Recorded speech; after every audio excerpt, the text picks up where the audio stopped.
Hi, Miss Nikki here. Welcome to Chapter 13, Part 3. We're going to talk about some of the more complex kind of brain systems. So we're going to talk about the limbic system, we're going to talk about RAS, sleep, cognition, memory, and language. The first system we're going to talk about is the limbic system. This is your emotional brain. There are several structures within the cerebrum and the diencephalon that make up this system. And you can see all of these are listed here. You do not have to memorize all these structures. You can see some are in the cerebrum and some wrap around the diencephalon. I want to point out, though, we have the hippocampus, which is responsible for storing memories. We have the amygdala, which is fear and then likes or dislikes. And then we have smell. Olfactory tract and bulb. We'll talk about cranial nerve number 1 in part 4. So basically, this is how we connect smell and emotion to memories. We can think of a positive memory. Let's say when you were sick, your grandmother used to make you chicken soup. So every time you smell chicken soup, it makes you think of your grandmother. You feel warm, you feel happy. Grandma was loving you and taking care of you, right? You could imagine how this would be helpful in an evolutionary sense as well. So you find a dead buffalo, right? And it smells kind of funny to you, but you eat it anyway and you get sick. What do you think happens if a year later you find another dead buffalo and it smells a little off? That's kind of like that learning process, right? You're going to associate that smell with the emotion or the fear. It made me sick last time I ate it, and then maybe you won't repeat that same mistake. So limbic system, emotional brain, tying smell and emotion and memories all together. And it could be for good or for bad. The reticular formation is sometimes also called RAS, or Reticular Activating System. And there's two components. The first one is sensory. And you can see this sensory information is passing through the medulla and the pons and the midbrain, and then also part of the diencephalon, the thalamus, and part of the hypothalamus. So this is sensory information coming through the brainstem and then being directed to various sections of the cerebral cortex.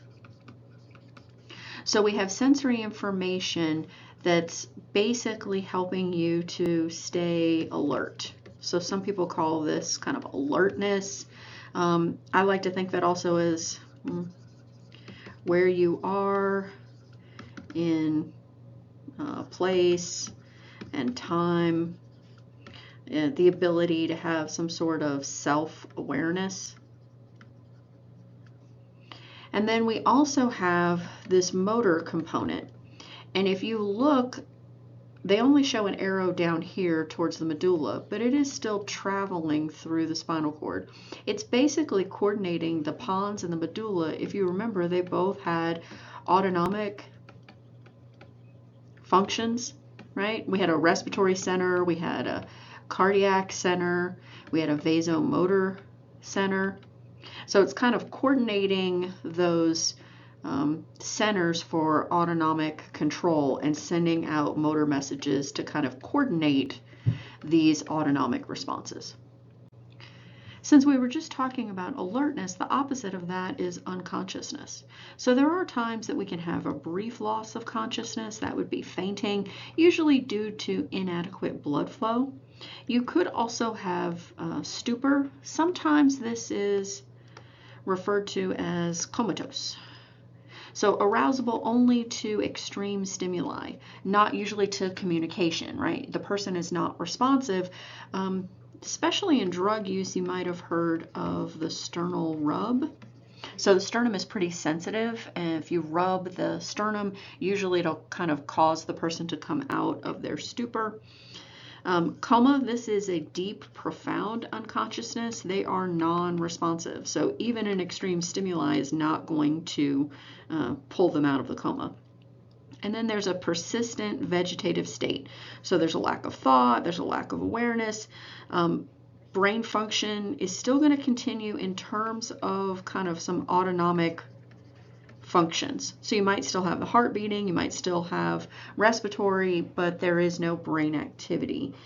So this does allow for some spontaneous movements like twitches of the arm, fingers. Next, we talk about higher order mental functions. We've discussed already the cortex of the cerebrum, or the cerebral cortex. Remember, that's the gray matter that we've talked about, basically your personality, right? Your likes, your dislikes, your disposition. This area also includes learning and memory and the ability to reason. That's kind of the conscious mind. There's also this unconscious processing that's happening. So if you think of the unconscious mind, it could be also memories that you're drawing on. It could be past learning. It could also be habits. I think of this as we're not thinking about it. We're not actively aware that we're doing it. So we're processing that information, but we're not conscious that we're processing it. Some people would also say that this sometimes is called intuition. Is there a development timeline for these higher order brain functions? Well, we know that in the central nervous system, brain and spinal cord, we see myelination in the first 2 years, completing the majority of myelination in the brain by age 5. As we move beyond childhood, so we're moving into adolescence, we're going to have more processing. It's going to be more complex, more redefined. When we say new connections, we're talking about creating new synapses, connecting more neurons to each other, right? So some central nervous system axons are still undergoing myelination in adolescence. So really it's brain development. This is why in adolescence we shouldn't be drinking and doing drugs, and because we're trying to develop this kind of conscious mind, this higher order brain function of learning and memory and reasoning. I do want to point out that this is different than your peripheral nervous system. So remember, peripheral nervous system is outside of the brain and spinal cord, and these axons are continually myelinated past puberty.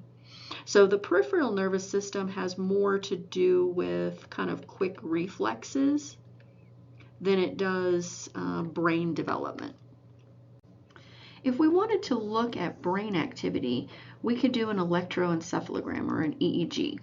So remember, at resting membrane potential, the neurons are at -70, and then during action potential they're up to +30, and then back down to our -70 resting membrane potential. So this change in electrical activity can be recorded through these electrodes.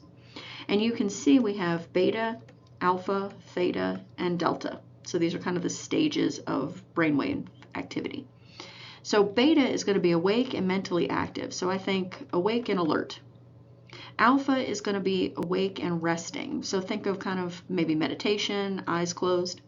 Then we have theta waves when you're sleeping, and we have delta waves when you're in deep sleep. Basically, sleep is good. So it is a natural, temporary absence of consciousness. You're going to have less brain activity, but remember, brainstem functions are still maintained. Please remember, in the pons and the medulla oblongata, we have that respiratory center, we have the vasomotor center, and we have the cardiac center. So all of those are still maintained. We kind of break this down or characterize the sleep stages by EEG frequency and eye movement. So there's non-REM sleep. This is slower frequency brainwaves. So that was the theta and the delta. It's about 75% of the time that you're asleep. It's important for growth and rest and energy conservation. And then we have REM, which is rapid eye movement. This is when the brain is active. The eyes are moving. That's why it's called rapid eye movement. This is about 25% of your sleep time. This is where, if you remember a dream, it's happening during REM. This is considered important for consolidating memories. Here we have a hypnogram. We're looking at the stages of sleep over the course of a night. Stages 1, 2, 3, and 4, this is going to be non-REM. And then here we have our REM sleep. So REM is anything that's highlighted here in red. And we said REM is where you're consolidating memories. I like to think of this as taking short-term memories and turning them into long-term memories. I also like to think of this as kind of shutting down the computer and rebooting. So if you're adding new software, you have to shut the computer down, turn it off, and then turn it back on again for the software to work. So we kind of shut the computer down and then we reboot. And then we shut the computer down and we reboot. And we're doing this throughout the course of the evening. So basically, if you add up all of the REM sleep, this is kind of all of the learning that you've done, or all of the processing of synapses between neurons that you've created. So this is also why you can see it's an additive effect. This is why they tell you to sleep 8 hours before you have a big test, right? You need this time added up in order to process the most learning in that night. Sleep requirements change throughout your lifespan. You can see they're very numerous when you're an infant, about 10 hours as a teen, in an adult 7 to 8 hours. And as you age, it could become even less, 5 to 6 hours. A lack of sleep is unhealthy. So if this is rebooting your computer or clearing your temporary, memory storage, you can imagine how the accumulation of not shutting down the computer and rebooting could be associated with depression or poor memory, but it can also affect other parts of your health, like immune, digestion. We have this term insomnia as difficult falling asleep or staying asleep. This is more common as we age. And then sleep apnea. This seems to be much more common now. Basically, the interruptions in breathing actually make you wake up. So you're not getting that full restful sleep and you're not getting enough time in REM to kind of process all of your synapses and memories. Cognition is defined as mental process of awareness, knowledge, memory, perception, and thinking.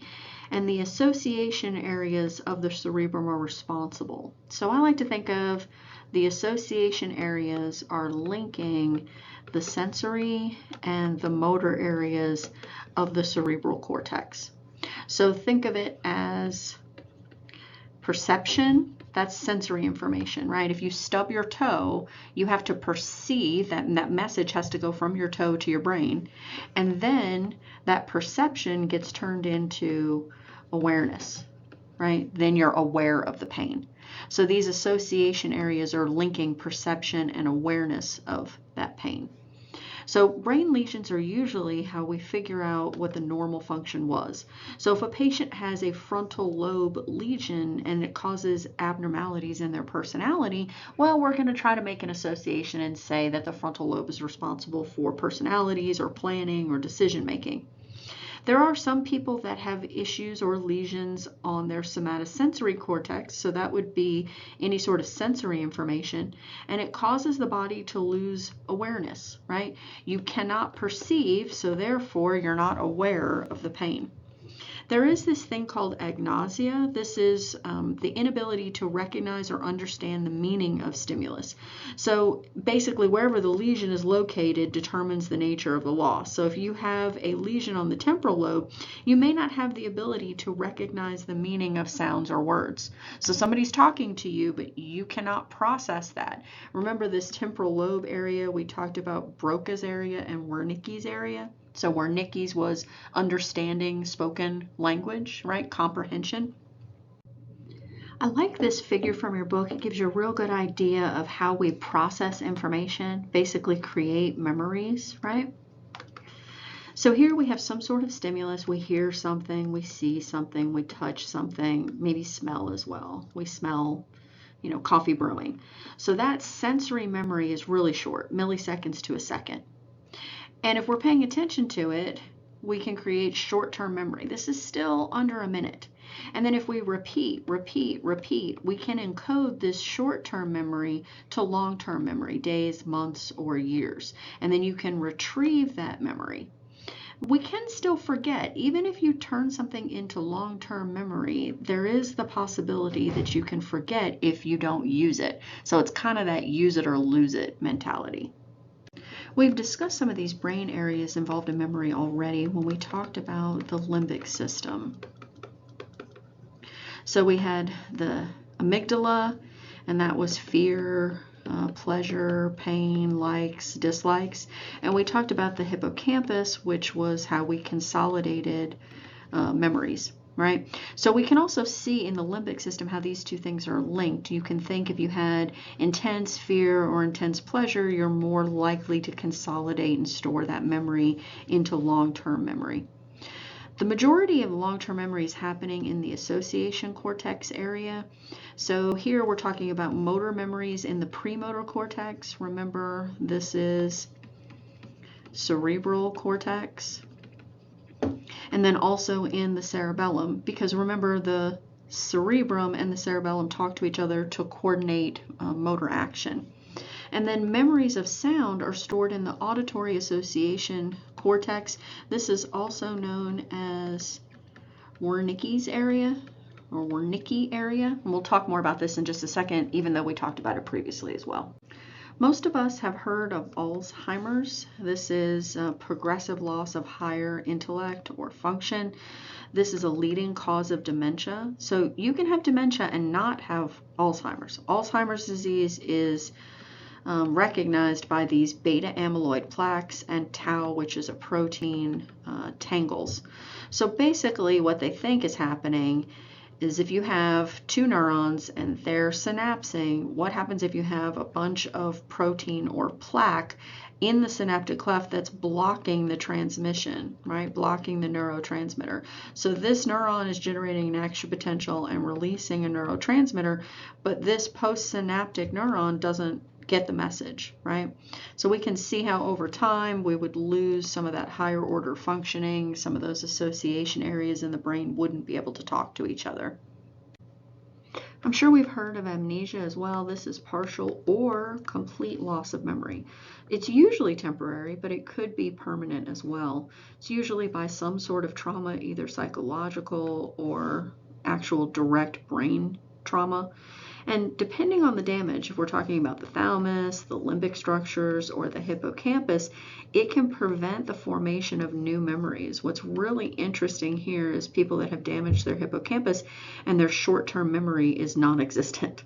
So if you don't have short-term memory, it's really hard to process it into long-term memory. So they could say something and then forget that they just said it. We've discussed language previously. We talked about Wernicke area and we've talked about Broca area. So this Wernicke is interpreting language. Think of it as understanding, comprehension. So we listen, we comprehend, we decide what we want to say, Broca area, and then we have to send that programming to the prefrontal cortex, which is then going to send out motor messages to the muscles involved in speech. But also remember that the cerebellum is going to have a role in this as well. So remember how the cerebellum and the frontal cortex kind of speak to each other about what's the best plan of action.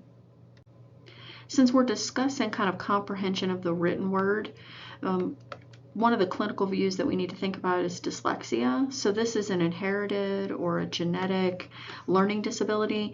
There's problems in decoding words. So obviously this is going to affect reading and writing and spelling. Sometimes people will see words backwards. So let's say it was vain. We might, if we had dyslexia, we might see this instead. So obviously the reading competency is going to be below what should be expected. The intelligence level doesn't seem to be a factor. So it's just that your reading doesn't correspond with your intelligence level. And we can see improvement in individuals over time through practice. And we think now this might be some sort of disconnection syndrome, where basically through those association areas in the brain, information is not flowing freely enough. And that's what's causing kind of this disconnect between what's actually written and what our brain is perceiving. Well, this is it for part 3. I'll see you next time for cranial nerves.